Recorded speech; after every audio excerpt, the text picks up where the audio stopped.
Hey guys, here's Billy. Alright guys, that was my little boy doing the intro for me. So we're back on the 68 Firebird convertible that I named Lovebird. And so far so good. We did a repair to the firewall, but let's start from the very beginning. I forgot. We fixed the A-pillar where the door gets bolted to. That's number one. Number three, windshield wiper motor, if this camera could focus, cutout with the firewall, and toe boards. All right, so we did 1, 2, 3, 4 repairs already. I'm up to my 5th repair on the car and many more to come. So like I promised you guys when I was wrapping up the toe board video, this is my next adventure here, my next repair. On the white car, the 68 Firebird, I did the same repair because she was rotted out in the same area. Okay, so believe me that if she was rotted all the way up to here, all right, I would have called it quits and just repaired this whole panel.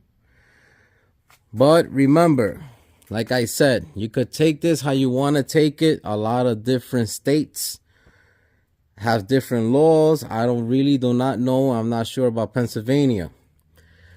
But here is the VIN to the car, the original VIN tag. All right, you have to play around with that. Okay.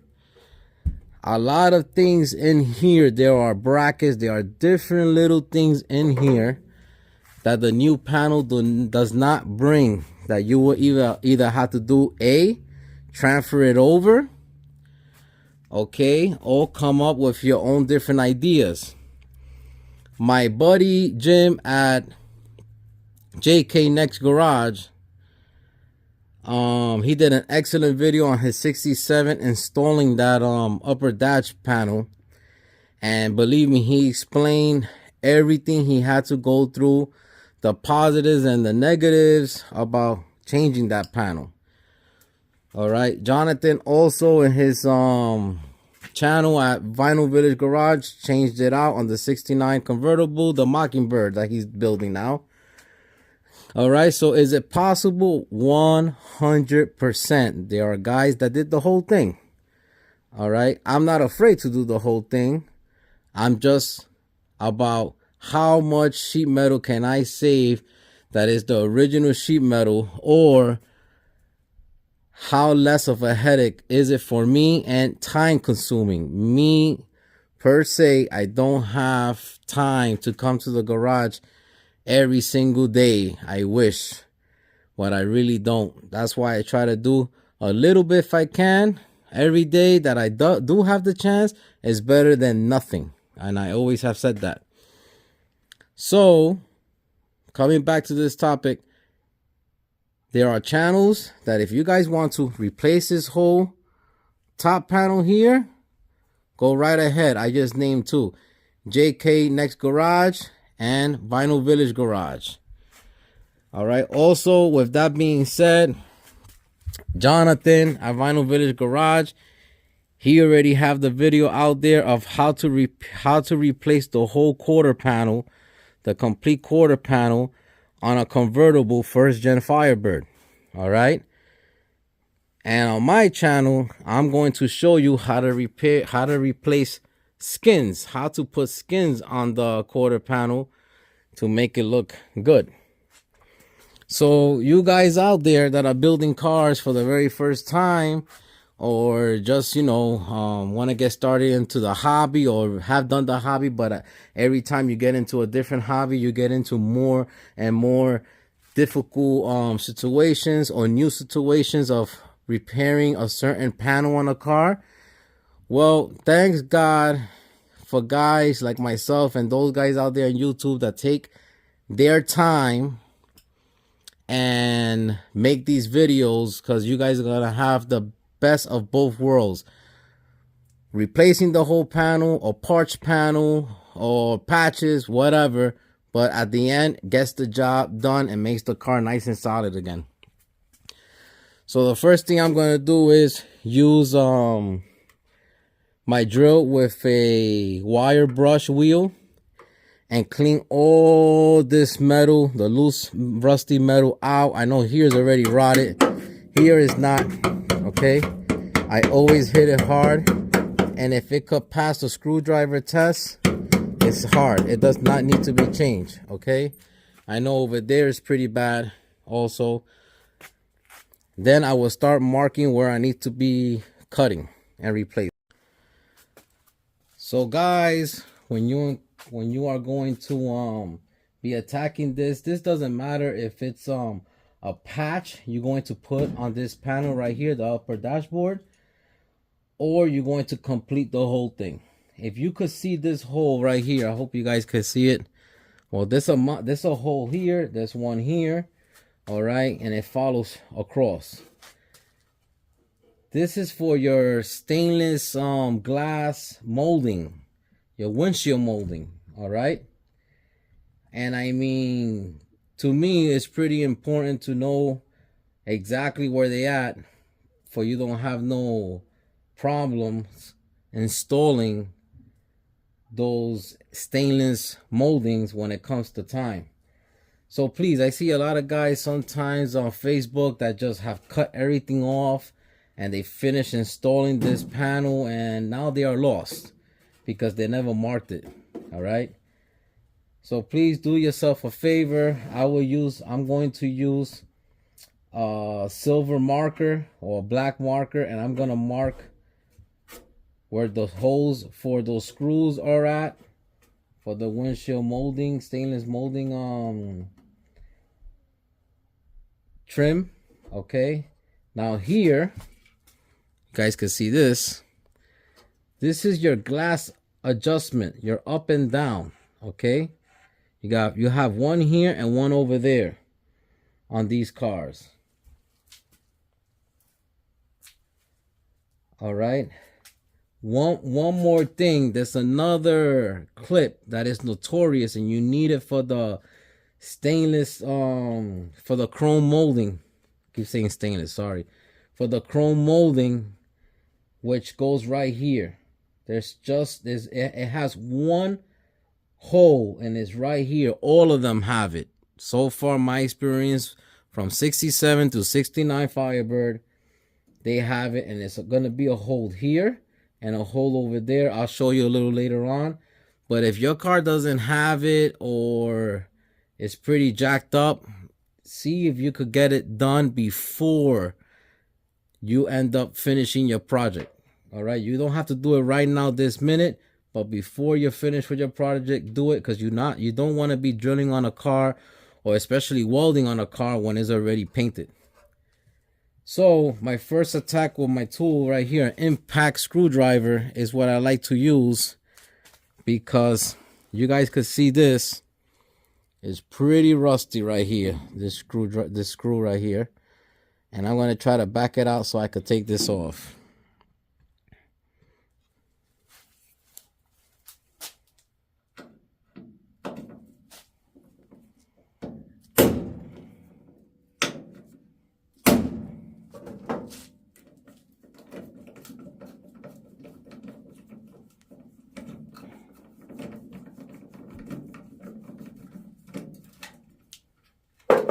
Right, and it works all the time. It works all the time. You see that? Most of the time. Now I'm going to share something with you guys. Let me see if I can find my cutoff wheel. Right here.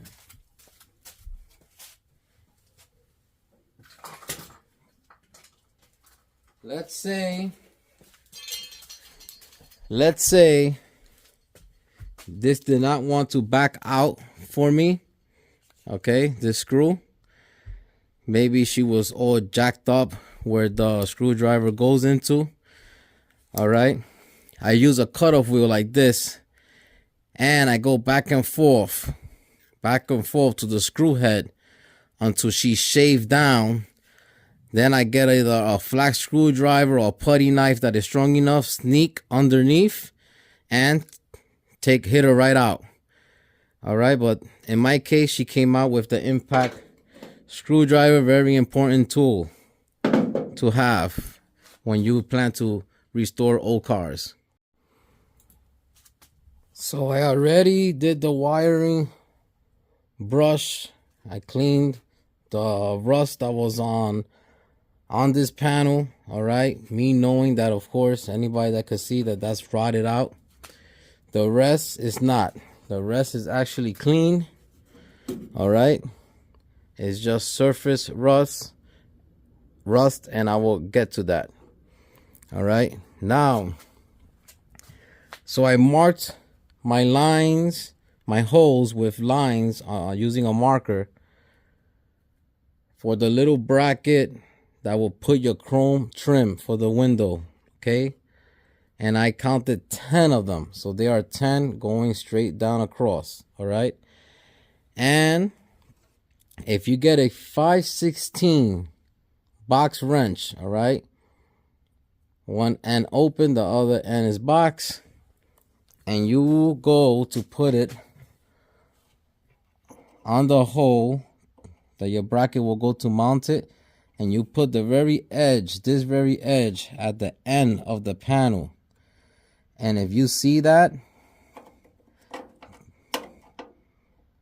okay, she lines you up right to that dot.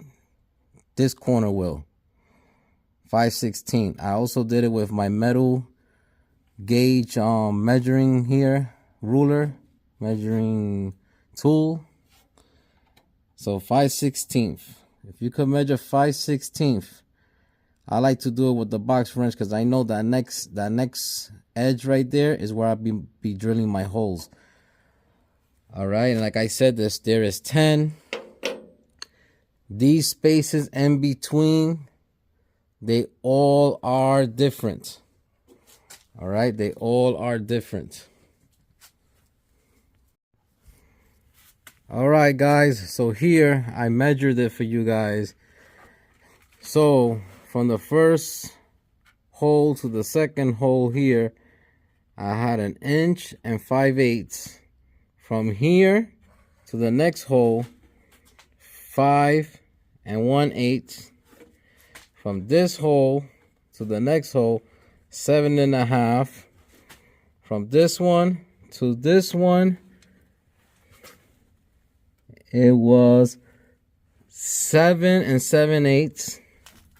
From here to here, 6 and 7/8.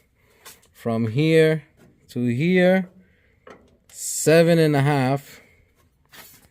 And from 7.5 to here, I got 6 and 5/8 inches. And from here to here, 3 and 5/8 inches. And from here to here, 1 and 5/8. Okay. And here you go, 1, 2, 3, 4, 5, 6, 7, 8, 9, and 10. Now I will be marking where I'm going to cut. This has a butyl rubber, I believe it's called, if I'm saying it correctly. It's really sticky. It's the thing that they used to use back in the day. All right, I mean, it's extremely sticky. It's still all over here on top. And what I like to use is this inspection razor. I bought this in Harvest Freight like 10 years ago, something like that, believe it or not. And I just go and I keep going. I broke one blade doing it. So you're gonna have to have a couple of blades. Remember, you need to do this part, the size, and the top. So now Louis is going to mark, all right, where I need to cut to make my patch panels here on the dashboard. This is the way I like to measure, get a real close idea of where I'm going to cut. All right, and I did mark it here. I don't know if you guys can see it with the black marker. All right, Now I will get my ruler and lay it down here and connect the dots basically and cut this out. From here I will move on to here. All right, everything else is nice and solid, just surface rust. And if you could see the beginning of the video to now, she even cleaned up a lot with just using that wire wheel right there on my drill. So next thing up, let me final mark it and cut away. And here we go. So I already cut out the panel that was really rotted out. Okay, these holes you see here are original to the original panel underneath. I cleaned it with the wire brush already. Okay, it's looking nice and it's nice and solid here. Nothing is eaten through. And I also cut this side over here. See, that's the original cutout to the panels. They like drain, like a drain, I guess, for the panel. But it's original to the panel. It's not a hole because it's rotted out or nothing. Here was a spot weld that when I chisel it out, it tore it out here. So I'm going to put rust converter on all this. And before I weld in my panel over here, I'll probably seal this up. So now I'm going to use rust converter. Let this get cured. Then I'll make my template on both sides that I cut. And time to put on brand new steel back in the car. All right, guys. So right here, I made my patch panel. I will start welding this to the car. I will start welding it. Boom, boom, boom. Everything should come out nice. And just remember that towards the bottom here, this nice curve going in, and all this is seam sealed towards the bottom of this panel from the factory. I still need to make the patch for that corner over there, but that will be coming up soon. Let me start tacking this right in. So here I have the patch panel that I made, and I tacked it in a couple of places. I will continue tacking this panel little by little like that to have as least of the warp that I could possibly get. If you don't take your time welding things like this, you will have a lot of warpage. So just tack and move, tack and move. I like to feel with my hands, believe it or not.